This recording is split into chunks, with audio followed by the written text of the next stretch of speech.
is the Levels Podcast. I am Justin Horo, joined by the Triple OG, Willie Mason OG. It's finals prelim time, brother. Best time of the year. Couple of weeks to go, some really big games. Yeah, man. What a weekend. Looking forward to it. Crazy, mate. These are the hardest games you can play in. Give us your, this isn't in the notes, give us your best prelim story. Mate. I think How many prelims did you play in? Played in 5 prelims. 5. Yeah. It's just like a couple of Roosters ones were dominant. Yeah. Like we got pumped and sometimes we won and it's just like the one when we went on our run to 04. Yeah. Who'd you we play played in the against prelim? Penrith. Okay, yep. Fuck. It was one of the hardest games I played. And they won the year Pricey went out in the first 5 minutes. Yep. So I threw everything away. That's threw right. everything out. I moved to the front row. Rennie come on in the back row, or Roy come in. So we had Roy Asatasi, Rennie Matua, and Sonny Bill on the bench. Yeah. I moved up the front row, played some big minutes, played about 70 minutes in the middle. Ogre played big minutes. It was fucking neck and neck the whole way. It was just a bashathon. It was bash, kick, everything like that. And I think when Rennie Matua scored a try, and that's when I knew we were in. Yeah. After Corey Hughes kicked a 40-20, I remember, and it was I remember that 40-20. Yeah, 40-20 was that was the turning point. And then Ren scored in that set of 6, scored on the post, and then I was like, we're going to win. We're going to win. But this is the 65th, 68th minute. Yeah. We're sitting there just going, holy fuck, this battle. It was a battle, man. This is against the 03 Panthers. Yeah, 03 Panthers. And we had some really great battles against those. The Roosters, Broncos were good then. Penrith and us were like the top 4 teams all most of the time. Warriors were in there as well. So, that was a game. Like you talk to Ogre and you talk to some of the boys. You go, "What's the hardest game you played?" Yeah, it's Penrith 04 prelim. Yeah, and even the grand final was a bit slippery. It was a bit messy that GF. A bit messy in the first 10 or 15 minutes. Was still physical, but that game, I remember that game. It was crazy. Yeah, grouse. As always, we want everyone to sign up for the email list, levelsnetwork.com.au. For those who have been watching this show for a minute, know that our collection 1 is coming very, very soon. Here's the hats that we got. We got 3 different colorways for these hats too, Mace. Lukey has put them in the email list. So you will get first access to being able to purchase our collection once it arrives if you're in that email list. Levels Network. You'll see it 24 hours before everyone else. So go jump in that email list. What is it, Mace? Levelsnetwork.com.au. So you'll get first choice if you sign up to that. So yep, you'll see it before everyone else. Yep. Thank you to everyone that's been subscribing. We've really been pushing for that 20K. We've got a couple of weeks to go. What are we going to do when we get 20K? We need a big... We'll celebrate. Yeah, we're going to celebrate. We had the 10K celebration. Might get Roasty to do something for us. He's always got some funny shit. Yeah. So we're at 18K. It's a great... That's unreal. Super grateful. So much gratitude for getting to 18K in our first year. We're really pushing for that 20K. I think we're going to need a big week. We're going to need a big week to get to... We'll get to it by the end of the year. Grand final week, everyone wants to... Yeah. They want to listen to Levels Network. Yeah. We're also obviously on Instagram. We're on Twitter or Elon's X. But we've got Levels Community Club on Strava, currently 445. Got a nice, quick, early YouTube question for this. This is from JR. Yep. On the weekend runs, should consider doing them at different local park runs around Sydney, 5K time events all over the joint. Good way to immerse yourselves in the running community and see different parts of the city, state, country. JR's, that's the plan, brother. So as I was saying to Mace on the review, the first one will be at Centennial Park coming up on Grand Final Day. But for sure, I want to get to Bondi, I want to get to the Northern Beaches, I want to get to Cronulla. The idea of it is to build a community, keep building that community. 5K run, bit of a swim, bit of a coffee, have a feed. There will always be a location where we can sit together after, have a bit of a chat and get to know some of the people that are following us. We'll bring a couple of mates along. Myself, Mason, Lukey will always be there. Louis Brown's keen to do it with us as well. And then we've also got So Grand Final Day, we do a 5K around Centennial? 5K around Centennial. Right, I'm in. I'll do 5K. I will do 5K. I'll post on the Levels Network or Levels Community Club on Strava, the exact location. So go jump in there. We've got 445 ready. I need a Garmin watch. I've got to get a Garmin watch. Yeah. Got to get a Garmin. Yeah, got to see if we can hook up some Garmin. And what was I going to say with that? So if you're not in in Sydney and you can't attend it, just let you know everyone in Strava that we will be indeed getting after 5K on Grand Final Day. So you might not be able to make it. You're in Auckland, you're in Brizzy, still get 5K done. Oh, it'd be a tough carry for me too. Start a hashtag 5K Grand Final Day. 5K grand final day. There You know what they're doing? 2003 Kangaroo Tour. Yep. Last Kangaroo Tour, we played Great Britain and we won 3-0. Yeah. They're celebrating that. Oh, Grand final, like they're so it's a kangaroo reunion. Fletcher's going to be there. Kangaroo reunion, Yep. and they're celebrating 2003 Kangaroos. Would Fletcher you played in that with you? Yeah, well, and you could, even if you play for the Kangaroos, you're just going anyway. Yep. So everybody's going to come down. No, Fletcher's and going that last night. so it'd be tough carry for Mason. Well, you just come down and have a coffee with us after. Yeah. You don't necessarily have to run. I'll just come straight from the pub, mate. No, Yeah. I'm joking. Yeah, Those days are gone. Those days are gone. All right, we'll chuck it in the community club on Strava. Thanks to everyone supporting it. While we're down there, after recovering for sure, we'll have one of these, the ready-to-drink vanilla and chocolate shakes, whether you need a quick hit of protein or help you refuel after a tough workout, which it's going to be. 5K for some easy, some hard. But we're trying to find that nice balance where we can get together and just run for at least 30 minutes. We've got the chocolate. Did you reach out to some of the Para boys that they said they were keen? Yeah, we're gonna build that a little bit further on. Okay. Yeah, but this is more about for some of our followers. Okay. Leading up to that, those are currently available in Coles online at bodyscience.com.au and in independent supplement retailers. Thank you to Body Science. Will come in very handy. Let's get to more YouTube questions, Mace. So this one's from Mason Moss. Been to all Warriors games, and this is off the back of what Lukey's posted already on Levels, but for people that haven't seen on our social media page, this is a bit of a rundown of how it all become viral for the Warriors with regards to the post-match singing of the team song. Okay. Been to all the Warriors games this season. They were playing the team singing "We Are the Warriors" chants after every win in the changing room on their social media pages. Went viral. Everyone started singing it. They introduced the chant on the big screen after the Warriors versus Raiders game this year. That's what I thought. They said it was requested by the fans. They made a sick video with Savage on the track. Savage is doing it. Of the Mount Smart Stadium, "Are You Ready?" only chanted on the dubs. But fuck the chant. I only go for the halftime Pukana cam. Everyone goes nuts trying to get into it. So they've got the Pukana cam at halftime, and then they got the chant after the game. So just great work. I love it. You can feel the energy through the TV. Yeah. That's when, even at Newcastle when they beat Canberra, you can feel that energy. And even at like, I'm not sure what they call it, Mount Smart, I call it Mount Smart. It's Go Media, Mount Smart. Go Media. But like you could feel it. You know what I mean? It was so good. Even when we're at the Old Boys Day for the Manly game, I remember chatting to, we were sitting up there after and we were having a schooner with like Louis Anderson and Owen Gutenbill and Rubes and all the boys. And I remember sitting up there while having a chat. I was speaking to Jello, actually. I remember speaking to Jello. And I could hear all this noise coming down from the stadium. I'm looking down. I'm like, the game was over about 10 minutes ago. I can hear all this noise. I didn't know what it was at the time. And I was like, what are they singing? Have they got like their own song that they've developed? So that's something that the fans have come up with as well. So like we said, I think now even Gus come out and said on 100% footy, what the Warriors are doing around their game day experience, other clubs now should be looking and trying to emulate that and try to copy it because the Warriors at the head of the game, I give our good mate Jacko Thomas and Logan Dodds a big shout out. Do you remember when they started filming, like when Savage started doing it and they got the whole team involved? Did you see it? Because I saw this ages ago. Yeah. And I saw when they started singing the Warriors thing and Savage was on there and he was like, he started that whole stuff. And I was just like, that's mad. I didn't realise I was singing that song. For game day. Yeah, for game day. Yeah. Like, I just thought it was the team song when they win the game. Yeah, it is. Yeah, but I know, but like I usually, like we've got a team song as well, but like crowd don't sing it. Yes, that's what I mean. Yeah, but it seems it's a song where everyone can sing it. Most songs aren't.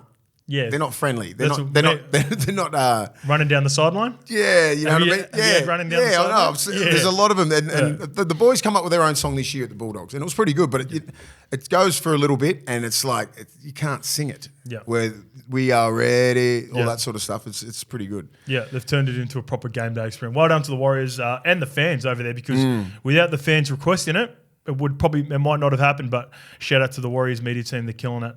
Again, just keep getting dubs. And that was from, Mason Moss.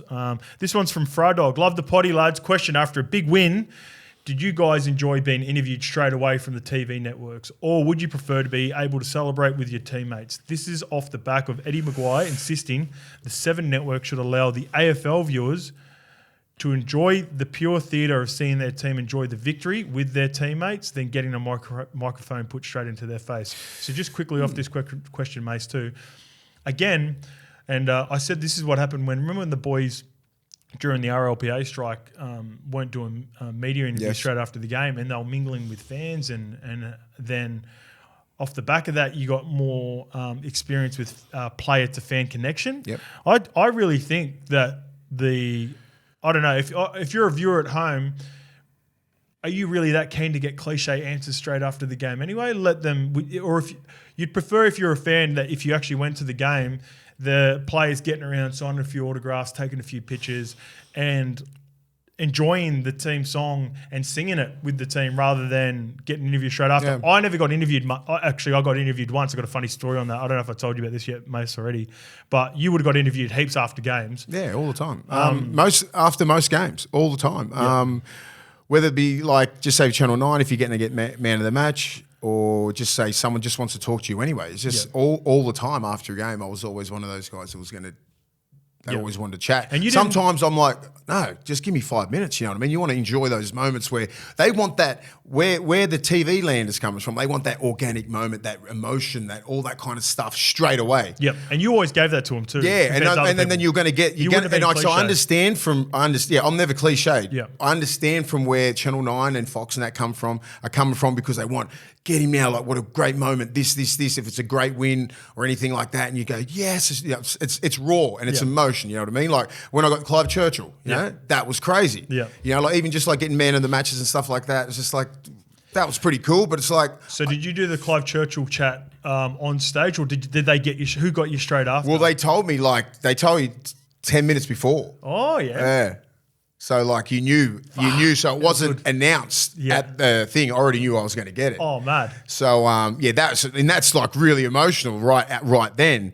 It's emotional anyway when you won the grand final. Yeah, it's mad. Like those moments are crazy. So that's why like when you see everyone around, it's fucking really. So you're doing a lap. Yeah, and then like comes up and taps up and goes, you got Clive, and I'm like, yes, and you do the lap and everything like that and whatever, and then but like just those moments where where JT got interviewed, right? That was just like pure raw emotion. Like you just like you're emotional and like how you feeling, JT? Matty Johns was doing the interviews back then. Yeah. You know, Matty Johns.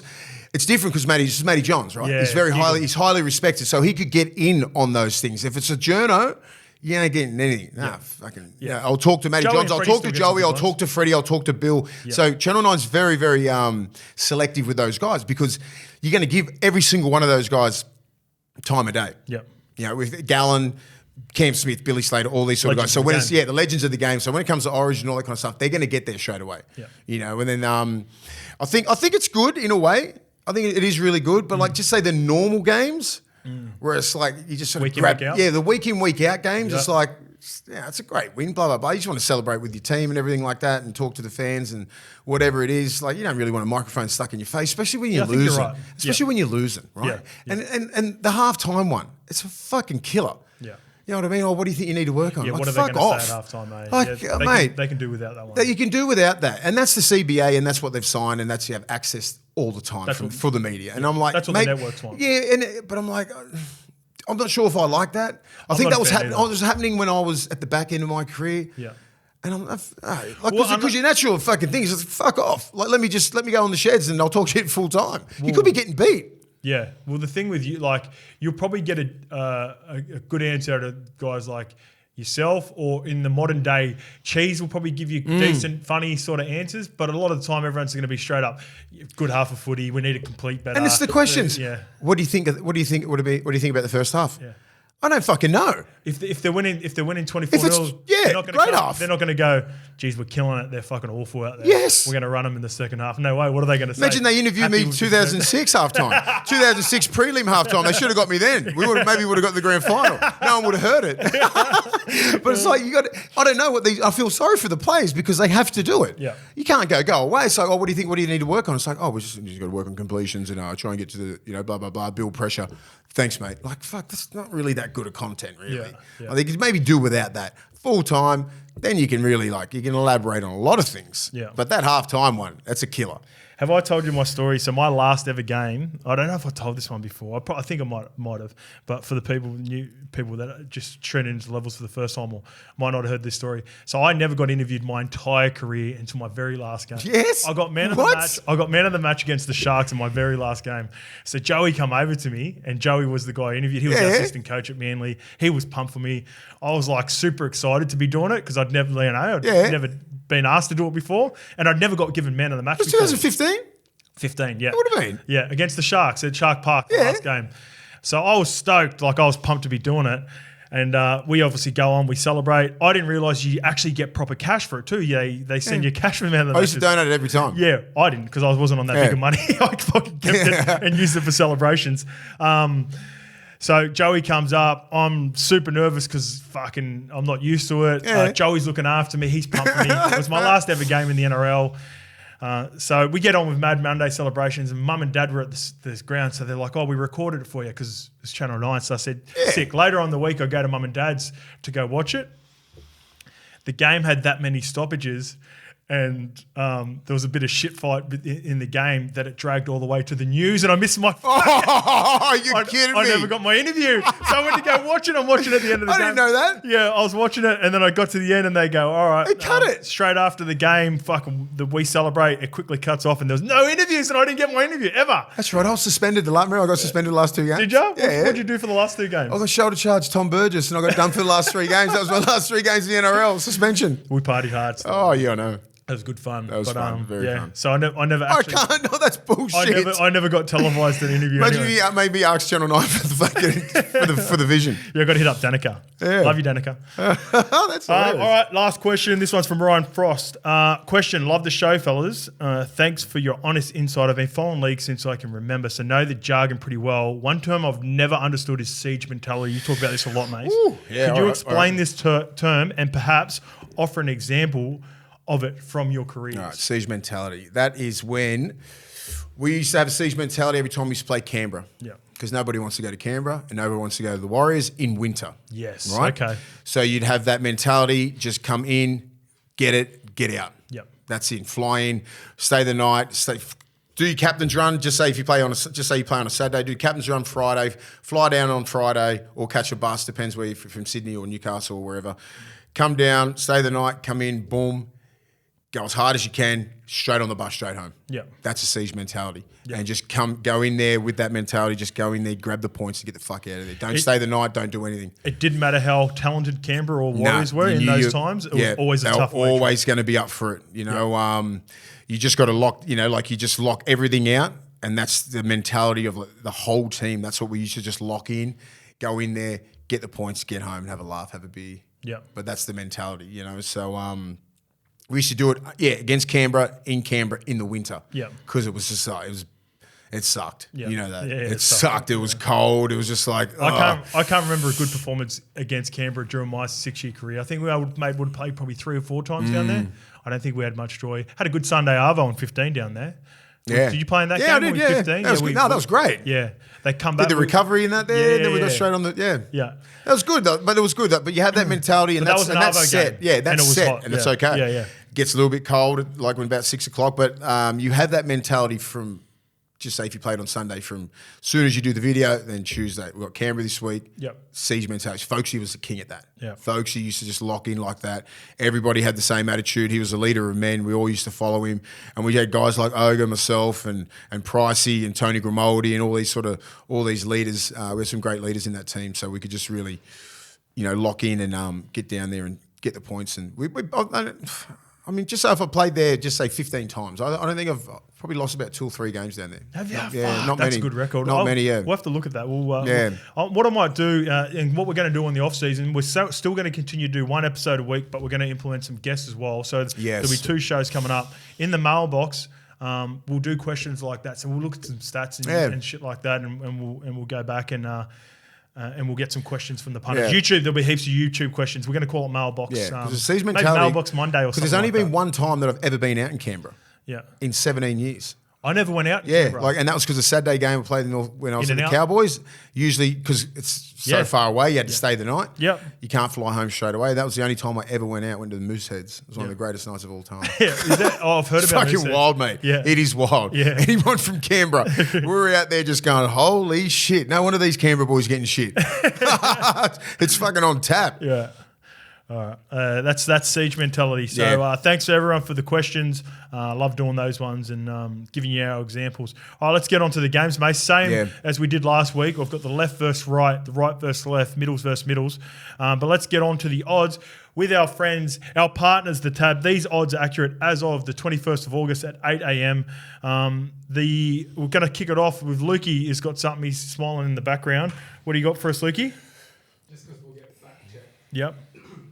You won 9 out of 21 against Canberra. Well, you won 9. So Lukey's fact checked it 9 straight away. He's won 9 out of 21 against Canberra. Have I played there 21 times? Yeah, total 9 NRL games you won against out of 21 games you played. 21 games played, so.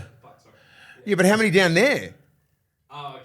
That's a good point. Yeah, that's what I mean. Like, we've always had good battles against Canberra. Yeah. I'm just thinking down there. You played 11 games and you won 4. What a shit record. 4 from 11. Need more Siege mentality down there next fucking OG. It's hard to get one. Well, wait, that's why you've got to have the Siege mentality because it's hard to win. 4. Fuck. That's a giggle. All right, let's get into the games, mate. We've got the prelim. This is some doozies. The odds don't reflect how close I think these games are going to be. So we've got Penrith at $1.18, mates, with our friends, our partners at the Tab. Yep. Melbourne are $4.80 underdogs. The line is 13.5. I'll get to the team news for you.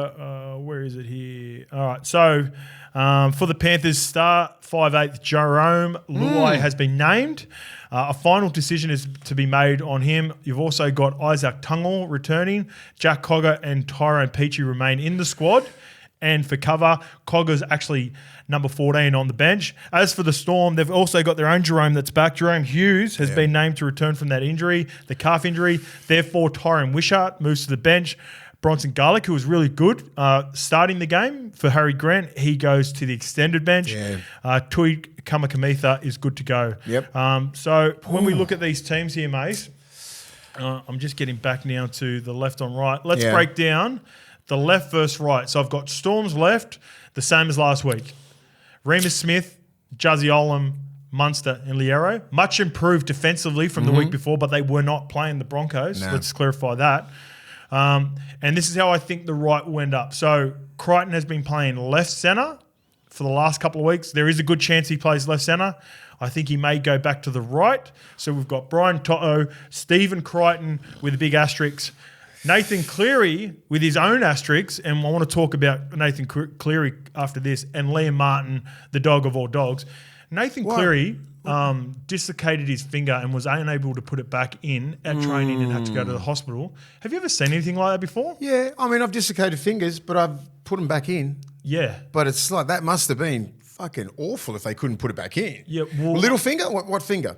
I'm not too sure what finger. Fucking important. But so the difference is they didn't have a doctor at training sessions. This is what Brandy's saying. Well, that's probably... So generally doctors The put it doctor in. will put it straight back in. Trainers can put it in though? Well, I think my trainer did, Yeah. I think Travis Toomer just went bang straight in. Yeah. I remember like Craig Catterick he's the jack of all trades. So he was a nurse, he was a copper, he was a... Have you ever dislocated finger? Never. Fuck, I did mine against Canberra. Have you got... Just here. Yeah, that one there, yeah. So I was someone ran the ball and I fucking line speed and he dropped the ball and I give him the biggest mouthful, right? Yeah. Sprayed the fuck out of him. I'm not even going to repeat it. Anyway, it was our feed. Went to pick the ball up one hand like a smart ass. It dislocated my finger. Picking the ball up? Picking the ball up. Fucking hell. Just went bang. It was fucking free. Picked the ball up and I just looked at it. It was out there like that. Yeah. And I didn't want to show him because I was being fucking smart. I was chirping. Come here. Yeah. Put the fucking thing back in. Yeah. Just went snap, put it back in. I guess, how'd you do that? I was trying to pick the fucking ball up. Anyway, got it back in, kept talking shit.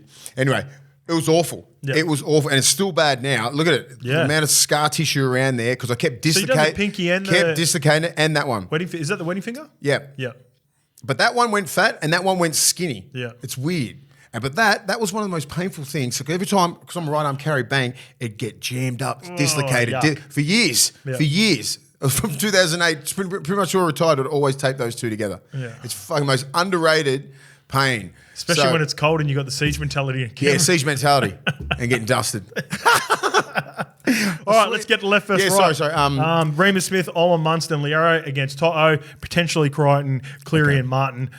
I'm going to go straight up Panthers. Yep. And just break it down why. Because a fucking Martin Yep. is an absolute dog. I think he's going to It's get... pretty even with the other three, It right? is pretty But even. Clear advantage to Liam Martin, Liero. Yeah, I just think Toto's the best winger in the world. Crichton is the form centre in the world at the moment. Cleary's the best 7. And Martin's the best right 4. Like, you're talking like top 2, top 3 in their positions at the moment. Is that the best edge in the competition? Yes. Yeah, especially if you got Crichton on that right edge. And I think he's a right centre. And I think he's going to be over there because Olam's such a great ball runner and Crichton's one of the best That's what I'm defensive thinking. centres. That's what I'm And, you know, Toto and Remus Smith. Remus Smith, so he's a bit underdone, but he still works hard. He's a big body. But I just don't think they can... It'll be pretty even. They'll even each other out. Yeah. Liero will be getting... he'll be feeling Martin. Martin will be coming big at him. Inside pressure to Munster. Munster, when he comes, he's come off his left foot. He's going to be running straight into Martin. Yep. You know what I mean? He just hunts, and he's going to have Fisher Harris with him. They're going to be really dominating that side because, I mean, and this is the beauty of, we're going to get to the right side, but that the left side with Storm, that's their strike side. Yes. And I just think it gets nullified because of those 4 players there. They're the best in their position. Yeah. And Liam Martin is an absolute dog. He's the best right 4 in the game. You're right. You've got Toto, top 3. Yeah. Arguably fucking top best. 2. But probably the best. Easily. Arguably the best. One thing we'll talk about on the way into, I don't think he gets credit for because you talked about his engine and how he's still able to maintain that quality at the back end of games. Yep. One thing that gets slept on with Toto, his defense, bro. Yeah. His defense is so good. You only got to make 2 or 3 tackles. He doesn't get caught in no man's land But like some wingers. Some wingers fuck it up. That's what I'm saying. He never gets caught. Yep. And he's always that last bit, and he's bang. He moves with the ball. So if you go long, he moves with the ball. Bang, he's straight on you. Remus Smith's very tall, so there's a lot of fucking real estate for him to hit, get under big levers, and just try and fucking get him in. Because look who's coming over. Cleary's a dog at that, and fucking Crichton, and Liam Martin's that last dude coming in. You know, so what I mean. So that is the best right 4 in the game. Storm's the left side is probably one of the most dangerous. Munster's been a little bit off. Yep.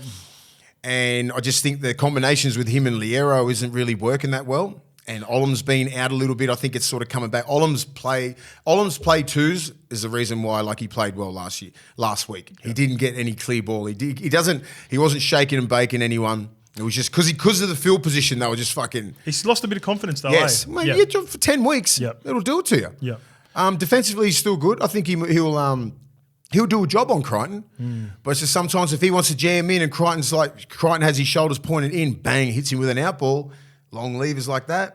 You know what they might, I reckon you know what they'll do heaps on Juzzy Olam is that they might bring him around and what they do is that little tunnel ball. Yeah. So it's either Dylan Edwards out the back with a sweeping shape and they get Juzzy Olam to come in, just fake it. Even right with in Cleary between. getting the ball here, you got Liam Martin running that lead line, starting on Olam, coming on the outside of Munster. Yeah. And he's got Crichton there, and then he's got Edwards there. So he can play short to Edwards, Yeah. and Edwards can go bang, bang hands, and they fan shape out. And then They've got the best fan because shape. they all come up and in. Because if Olam comes in on Edwards, little nice hands to Crichton, Remus Smith has to come in. Toto, Yep. it's fucking hard to stop. Very hard. And they'll hit Liam Martin first couple of times. They'll turn him under. They'll hit him. Then he'll turn under. Boom, straight back up. Bang, out the back to Edwards. That's the shit because Cleary's so fucking good. Liam Martin's drop line is the best in the game, mate. he He runs. It's a drop, but he runs dead Yes. straight like he's running like a genuine lead. It's Like the a tempo. normal lead. It's the tempo of Cleary. Cleary gets the ball, slows down, goes that way.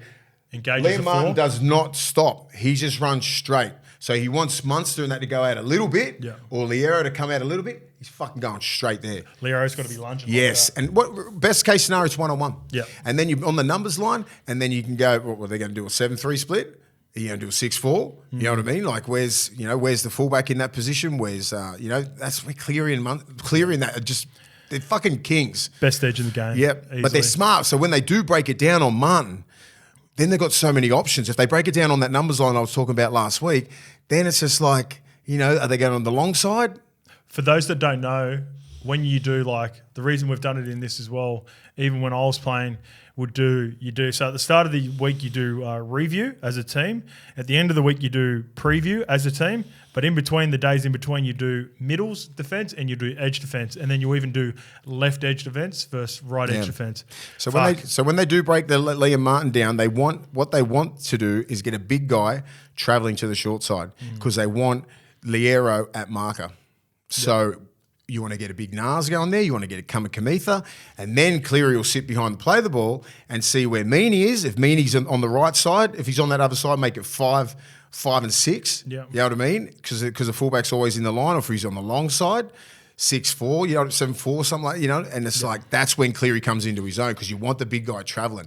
And then Kenny comes out, Cleary, it's hard to defend. Very hard to defend. But that's where the big guys need to know everything, all these positions. That's why Big Nasty can handle it good because he can play on an edge. He's got more mobility. Kamikamitha, you want travelling. You want Welsh travelling. Yeah. You want a Benchy travelling. Yeah. Guys who don't know what they're doing. They're sitting on an island there because they get exposed because they're used to having so much help. Because when they get on that numbers line, it's not on the far numbers line, it's on that close one. Yep. It's the one inside closer to the post, and that's when you get the splits. Yep. It's fucking so important to get those numbers right. You got Remus Smith, Olin Munster, and Liero to a lesser degree, clearly dominated by the Panthers' right edge, just on form. Yeah. So and that's saying a lot because that's a good left edge. That's a good left edge. Let's move on to the Storm right versus Panthers left. We've got Will Warbrick, Marianne Sever, Jerome Hughes is back, Alyssa Katoa. Then you've got Taruva, potentially Isaac Tungor, potentially Jerome Luai, and Scotty Sorensen, who's having a career best year. This one's probably a little bit more even, especially with Jerome Hughes coming back. That left edge will get joy, the Storm left edge, if the right edge is having a little bit of joy as well. Yeah, I agree. You know what I mean? Like last week, they didn't care. They were just stacking towards Munster because they knew that Garlic and that weren't going to really attack short sides. Even if they had a 6-4 split, they were just leaving man. They were leaving man on man. And the markers, not Garlic. Was it? Wishart, yeah. Wishart did score a great try, but you still weren't putting another number there because you weren't really worried. Yeah. That's why probably and even with Jerome Hughes, you're like, fuck, he's got a calf problem. Is he going to take me on? Yep. Or is he just going to be like, is he going to sit there and just play numbers? Play numbers against Penrith, you're going to get dragged over the fucking sideline. How interesting is the first 10 to 15 minutes going to be? Because you just say they both do play. You got Jerome Luai with his shoulder, you got Jerome Hughes with his calf. They're both looking over and playing fucking poker. They're playing Texas poker, and they've both got 7-2 offsuit, the worst hand in the fucking that you can get for poker. But they're looking and going, we got aces, baby. We got aces. I just want to know I got pocket aces. What sort of Luai is going to play? Oh, he's going to be playing. He's playing like he's got pocket aces, but he could be even 8-9 offsuit. Could he fuck? Like, I want to know. Like, just say he's probably had to talk with the surgeon and the doctor's like, can I do any more damage to this?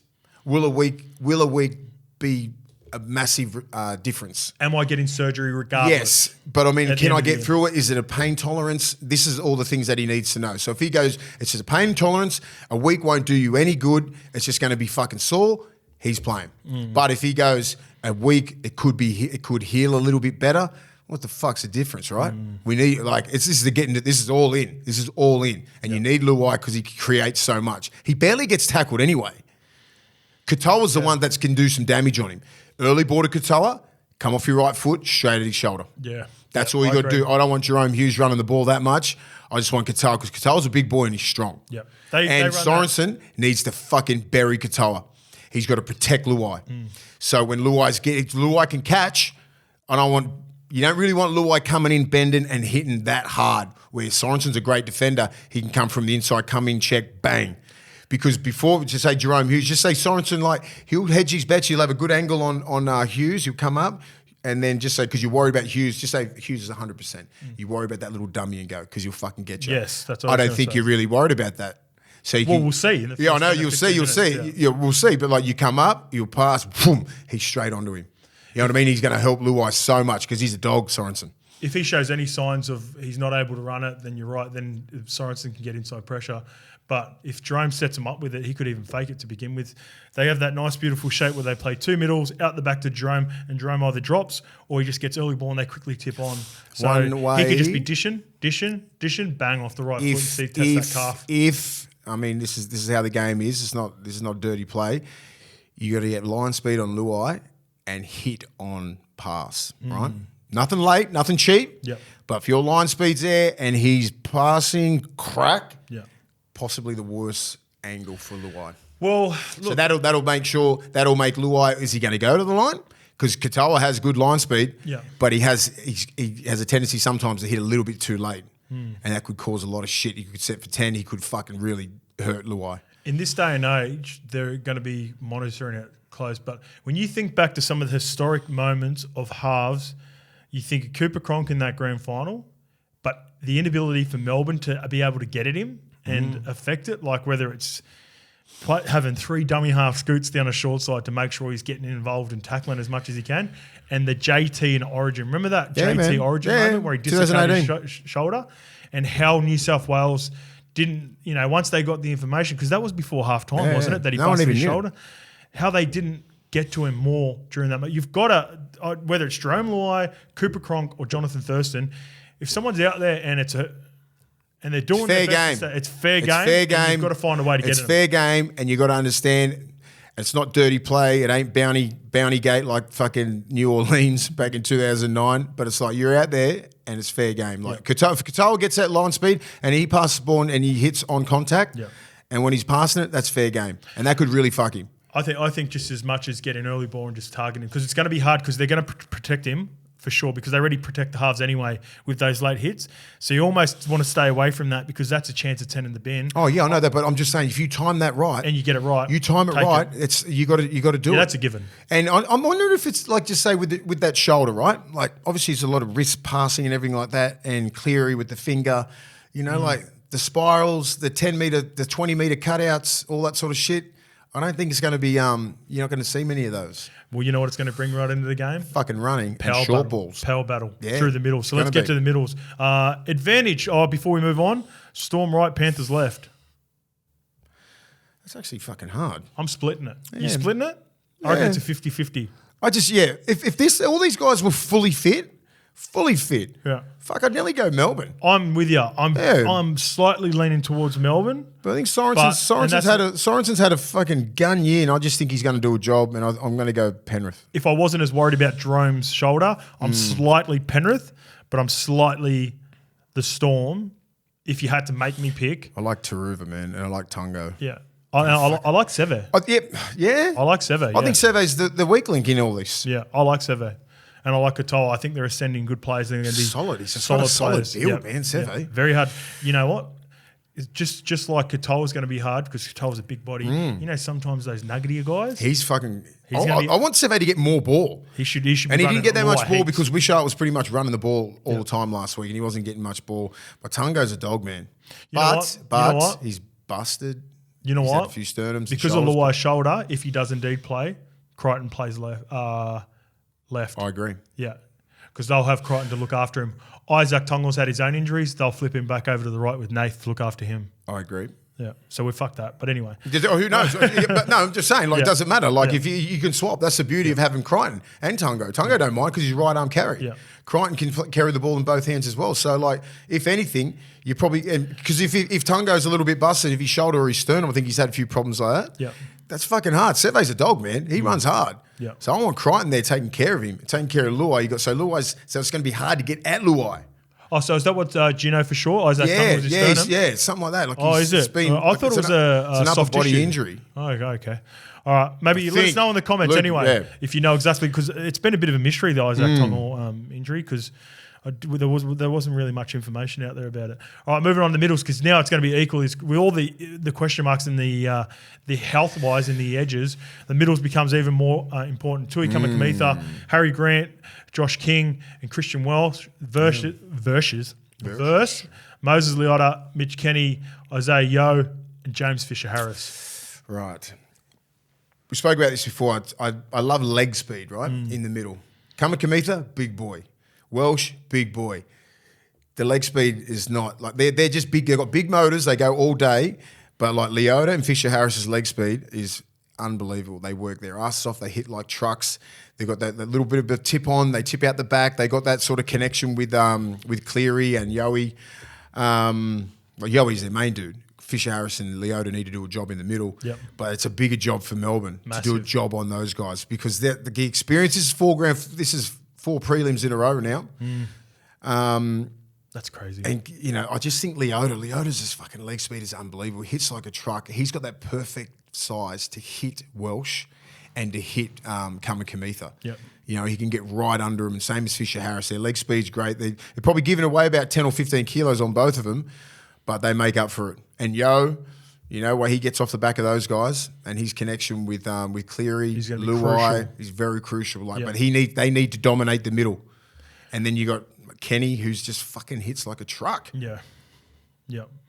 Harry Grant versus Kenny. That's intriguing because you got obviously Harry offensively, good defender, but offensively that's his bread and butter. And Mitch Kenny's a dog. And he's been a little bit off, Grant. This reminds me of the Broncos versus Melbourne. I just think they've got too much leg speed in the middle for Penrith Panthers, and it's a clear advantage. It's a clear advantage to Penrith because I think it's just going to be too slow. Melbourne's middles you could tell their intent changed against the Roosters, but the Roosters pack is a good pack, but nowhere near like the Penrith Panthers. So if they're going to have any chance, they've got to come up with that same intensity. But I just think Penrith pack's just too mobile. Take Leota off, put Spencer Lanier on. Yeah. Like who comes on? You got Big Nasty coming on. Yep.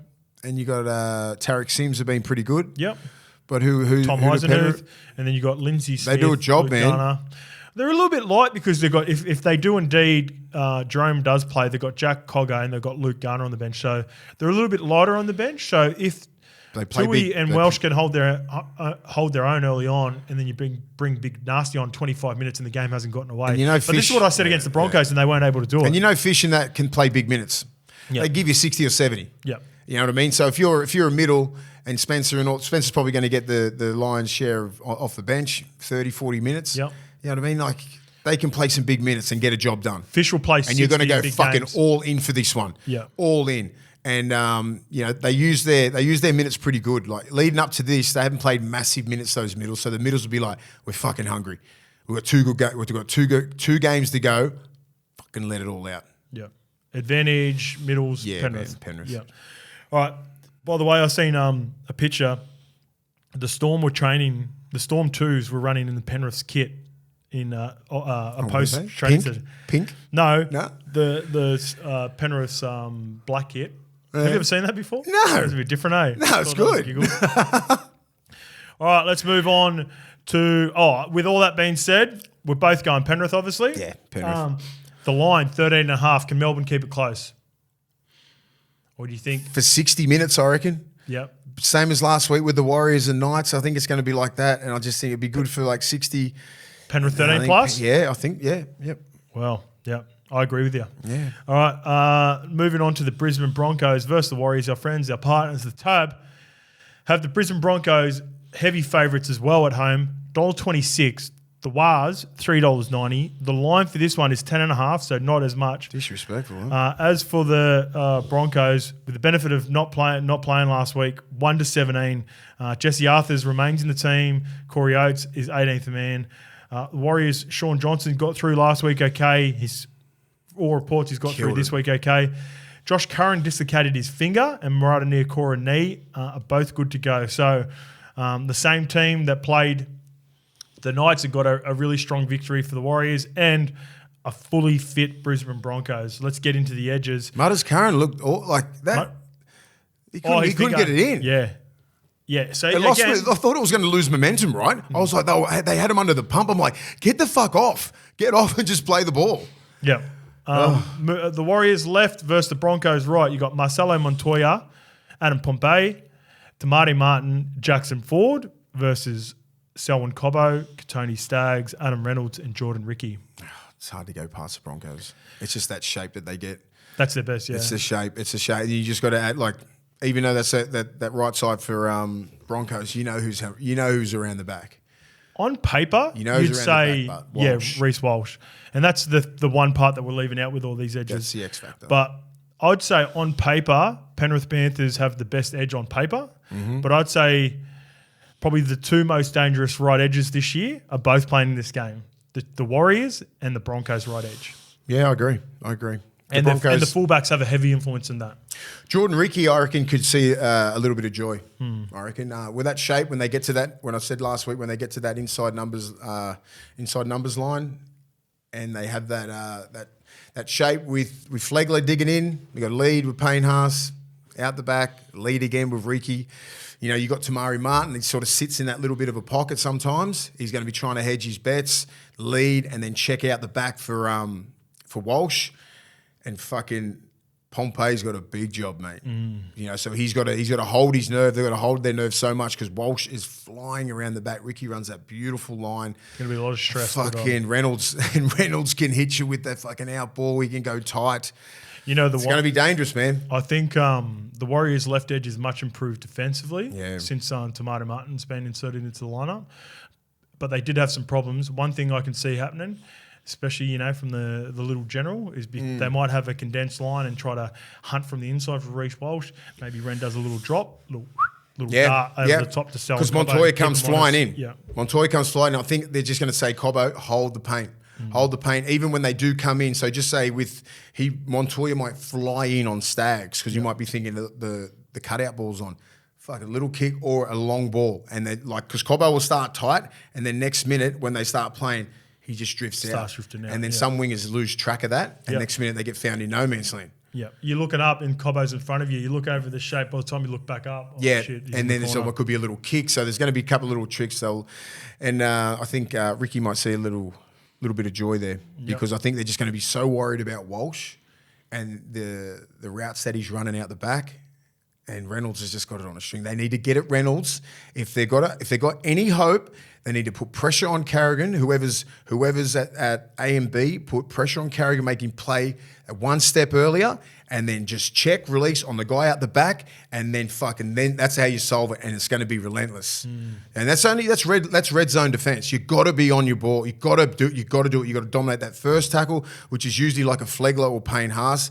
And then whoever's not playing that ball, you're pretty much the lead runner. Yeah, you know what I mean. So you know, they got it. You can shut it down.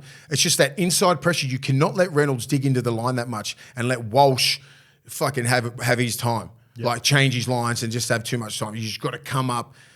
You got to take like 10 meters off him, 10, 12 meters. Then you'll solve it. One thing to watch for as well with the Warriors left edge and against the Broncos right, Adam Reynolds really likes to get up like Luke Keary, get up and spook them to go back inside. So you've got to have that nice long shape to look like you're going to have a shot. Try to get to Jordan Ricky, bring Reynolds up, get him involved. One thing that Tamari Martin does a little bit better than what Metcalf does with Wade Egan, able to play that short side. Yeah. So get up, try to identify Jordan Ricky, try to get that big middle swinging like Payne Haas, Carrigan. They've got very good movements. Yeah. But Tamari Martin's really good at that little out the back shape where he gets Pompey running a nice down line. He might look like he's going to get the ball straight off the ruck, but he pops out the back of Pompey and they aim to get in between Ricky and Reynolds and then have another shot down the short side. That's where the joy is. Then you got the Selwyn Cobbo intercept to watch out for as well. Yeah. So. And you got Stags being a dog. He just wants to rip your face off. But I think there's going to be so much pressure on Egan, the way he played last week with the deception around the ruck, with the leads, with Barnett, with Fanua Blake, especially near the line. If you can get near that just left side of the post, just throw that ball to fucking Aiden Fanua Blake, a little bit of late footwork. You don't know what can happen there. And he's going to be spotting up. Like Ricky's going to be worried, so especially if you've got someone out the back, SJ out the back, you've got that double lead, SJ out the back. If you're Ricky, you're relying on your middles. You know what I mean? So if you can get Payne Haas or a Flegler coming off the line sidewards, you can get a little bit of joy there. But it's easier said than done because they're fucking very good defensively. But it's all up to Egan and SJ and the lead runners be genuine. Try and score those tries because you can't go around the Penrith and Broncos. No. You got to go through them. You got to get it on the edge. You got to spot up Reynolds. You got to get it. You got to get it Ezra Mam if you're a bigger bloke like Nia Cora. Like Ezra Mam's a great defender, but near the line, footwork. You're a bigger body, legs tackle, offload, all that kind of stuff. Like they need to start doing that. Don't think you're going to go around Brisbane. You're not going to go around Penrith either. The joy is on the edge. It's right on the 4-man and the 3-man. Advantage Broncos right. Yes. All right, Warriors right versus Broncos left. Dylan Martinez, Zelezniak, Rocco Berry, Shawnee Johnson, Murata Niokota. Yes. Versus Jesse Arthurs, Herbie Farnworth, Ezra Mam, and Catewell. Advantage Warriors right in this. But that's a good left edge too for the Broncos, right? Yeah, it's very well. It's the defensive edge, right? Yeah. But that I like Rocco Berry. Yeah, I like Rocco Berry. He dropped that ball. He was going to score. Right. It would have been fucking 20-0 before half time. So scored a nice try in the second half. yeah, but like he could have really put it to bed. Yeah. He Cora's a dog. SJ was fucking unbelievable. He's going to get a lot of different defensive system this week, but he's going to get a lot of pressure from the inside. But he makes that shit look fucking easy. It's ridiculous. He still was getting a lot of pressure from Newcastle. The way he gets the ball and he does that little bit of a stutter just to get that foreman to sit in his chair a little bit. Bit of tempo. Mate, and everyone just like, get at him. It's like, fucking trying. Yeah. I'm trying. Yeah. But I mean, like, you're going to have guys. If you go too hard, you expose yourself and you drop someone. And that's where the middles need to work hard. So what they got Carrigan, who's a fucking animal, right? His line speed is ridiculous. So's Flegler and so's Payne Haas and Billy Walters as well. So they're going to come at Johnson so fucking hard, and they're going to try and get at him to make him play a little bit earlier. That's all you can do. You want the ball out of his hands. That's all you want. Yep. As middles, you've done your job. If you can get at him, make him pass the ball so we can come up, defend beautifully from inside pressure, hunt all the way. But if you don't, he might have a little bit of a field. They've got good variety on that shape too. So they've got the drop and then they've got the lead. They've got the double shape without the back and then they just got the normal Adam Fanua-Blake, Tohu Harris shape. And the thing with the Warriors, a little bit harder to defend because just say, for instance, you see Shawnee get across, he drops Murata Niokora, but he dummies and then kicks again. Rocco Berry leads. The next time he might drop Murata, or next time he might be out the back of the shape with Tohu Harris, but Tohu Harris hits fucking Adam Fanua-Blake or one of these middles, Mitchie Barnett, just on a little outline. Even SJ, when he might just show it to Fanua-Blake, right? Square back up, double line on the 3-man. Yeah.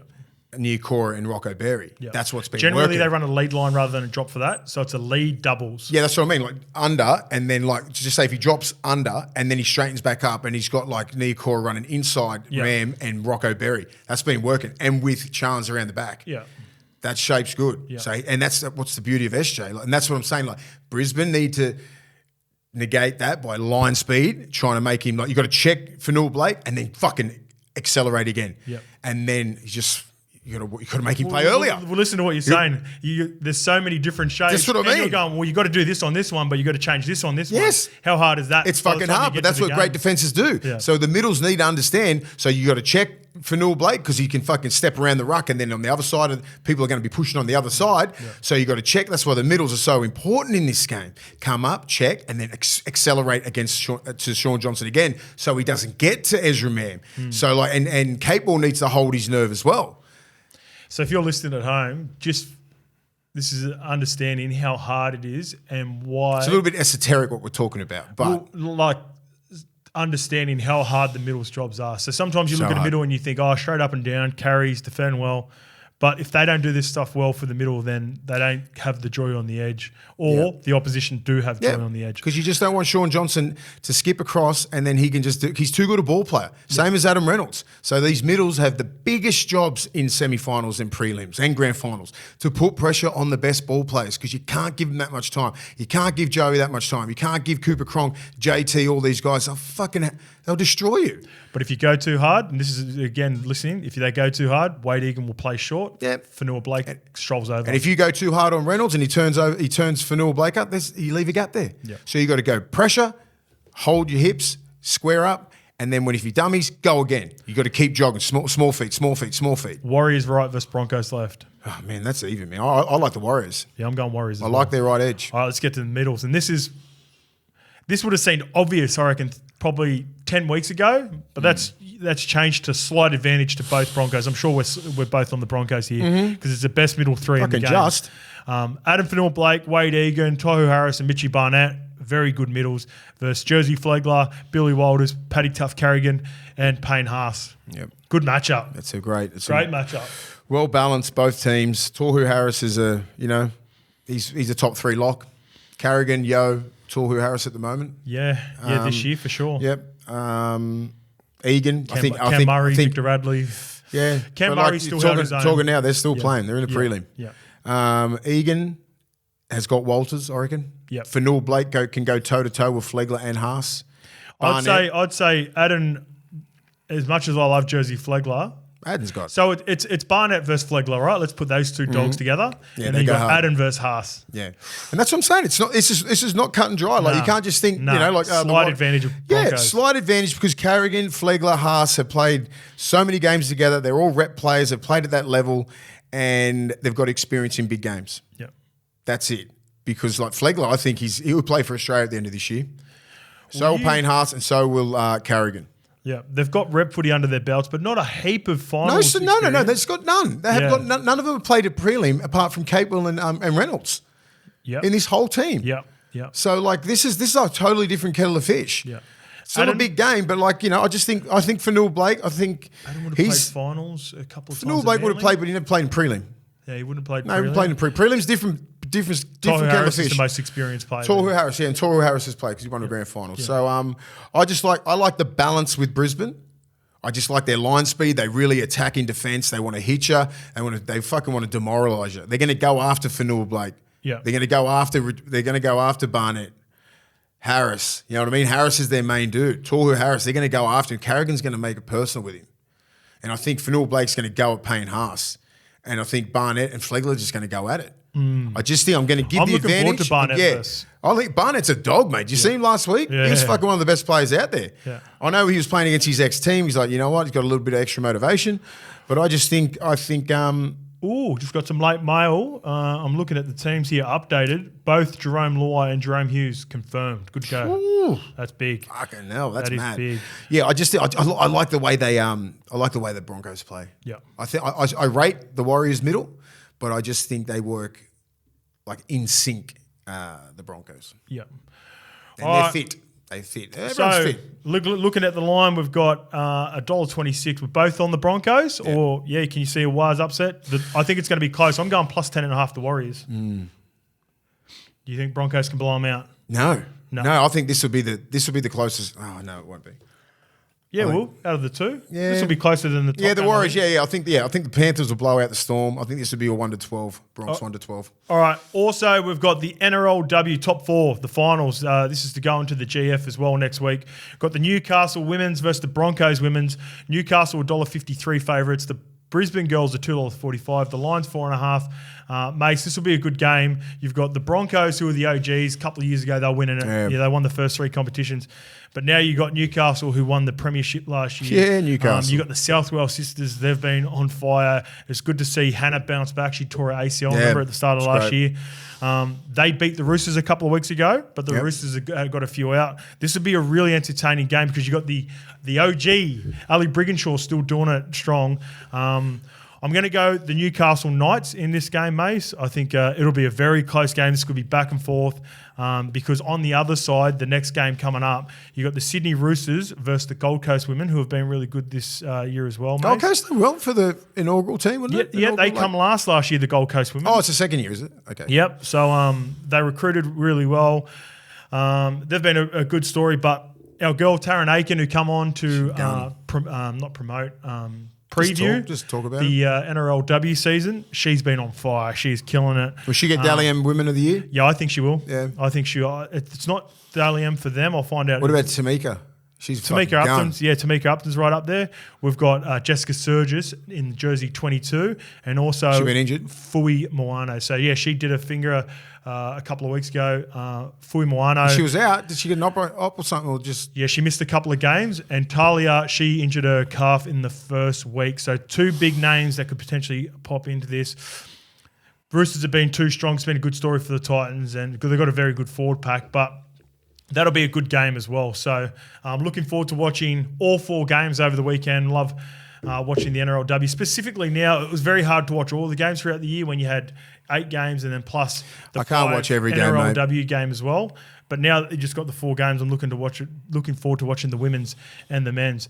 As for the LPC multi for this week, and this will be my anytime try scorers, it worked well, week 1 of the finals. Not as well last week, but we're back on. We've got Stephen Crichton and Tony Staggs to score in the first 60 minutes of their respective games. The centres of attention.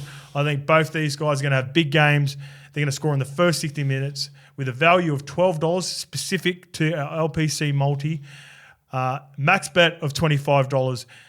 As always, we want everyone to be playing safe during this footy season, so please keep front of mind what are you really gambling with. And if you need free and confidential support, call 1-800-858-858 or visit gamblinghelponline.org.au. You can find all our current LPC bets under the Bets Friends banner on the Tab app. Really looking forward to this week in finals, mate. Best week. Prelim finals. Best week of the year. And then we roll into grand final. You see plenty of us next week with the Tab in and around the games. Enjoy the weekend, mate. Good luck, guys.